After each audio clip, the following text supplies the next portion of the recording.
I don't give her these though, by the way. She just loves chips.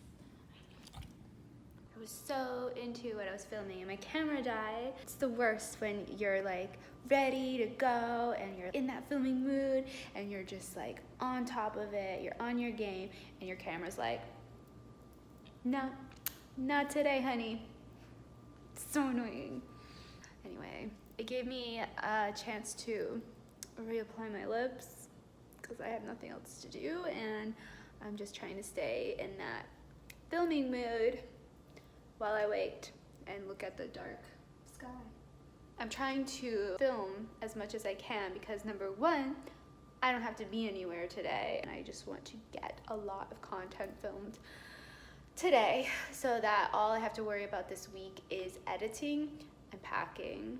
I have to pack up the rest of my apartment. I love my apartment. I love this apartment. However, I don't love this city, so I don't care that I'm leaving. But I do make jokes to my friends that if I could, I would like pack up my apartment, like fold it into one little thing and stick it in my suitcase and bring it with me, and then just like an inflatable house, just like blow it up, like find land and blow it up. Because I do like my apartment, it's cute. The concept behind me getting it was to have a place to enjoy and decorate and feel inspired and have as home and studio. However, I'm very much not inspired in Miami, so no matter what, it didn't matter where I was and what the place looked like. I'm still in a city that I don't resonate with, that doesn't fall in line with what I find of value in terms of career, and yeah, it just doesn't work for me. So even though you can get a nice place with a nice view for really cheap, considering like everything you get. I mean, this building has everything you need. I have a sauna. Even though you can get all of that, if you're not in the right place, if you're not in your city, none of that stuff matters. I never use the pool. I never use the sauna, the amenities, the beautiful gym. I never decorated. I never got a lot of furniture for this place at all, clearly. And I know myself, and I know that's because I just had to try it. I just had to try it because I knew I could get something really beautiful here that I can't get in Boston for a number of reasons. In Boston is really expensive, and this kind of, it just doesn't exist. It's not so readily available.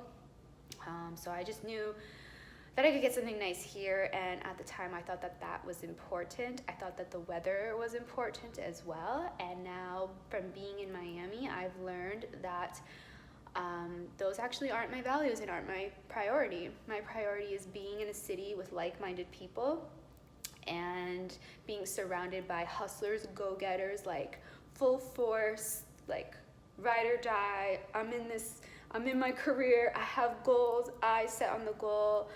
And also fashion.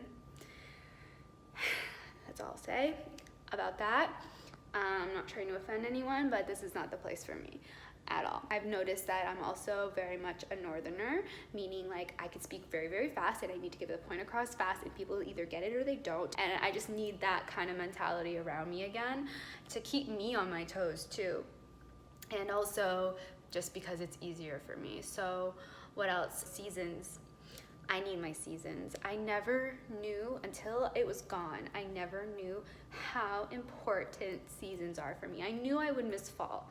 I did know that because I love the fall and I love the change of the colors of the leaves. I absolutely adore it. It's just, it was hard having so many drastic weather changes and trying to be a fashion influencer thingy, going out and getting these shots and everything and freezing, and I thought I needed a warmer climate, but no. The point of Miami was, the next step was to always go to LA. It was never to stay in Miami even as long as I did. I was only planning to be in Miami like 6 months tops, and here we are, like 2.5, almost 3 years later. That's another story for another time. So anyway, yeah, I just don't find that this is the vibe or place for me at all. And just because it's pretty and you can get a nice place, that it's not important to me anymore. Those things are not of value to me. Having the readily available pool, the sauna and everything, that's just actually not important to me at all. And it feels really good to say that, and I'm actually kind of proud of myself to say that too, because I have bigger values and dreams, things that are way more important to me. And yeah, I just wanted to see, and I thought it was in my head that I thought I needed this certain look, this certain space in order to create what I wanted. And when I got it, I wasn't feeling creative, I wasn't feeling inspired, and it all comes down to I'm not in the right city, I'm not in the right climate, the right atmosphere, I'm not around the right kind of people. Like, I don't have the kind of things and people and opportunities that I need to be surrounded by to feel motivated. So yeah, I learned a lot about myself, that's for sure. And it's time to move on. Oh, the other big one is that it was always dark in Boston, and I thought I needed sunlight in order to get quality that was up to everybody else's standards, and no. What I really realize now is that I was actually changing my life around for what I thought everybody else wanted to see. So that's crazy. That's just not healthy for you as a human being at all. So I did all this and all these changes thinking that that's who I needed to be, that I need to go to LA in order to do what I want to do, and that's just not the truth. It's not the truth at all. So I know now that I'm probably not going to move to LA, at least not this year. I mean, never say never, but that's not in my mind or my vision or my focus right now. My vision, my focus is very fashion oriented, and that's all I'll say about that, because you'll figure out the rest as we go along, especially in November.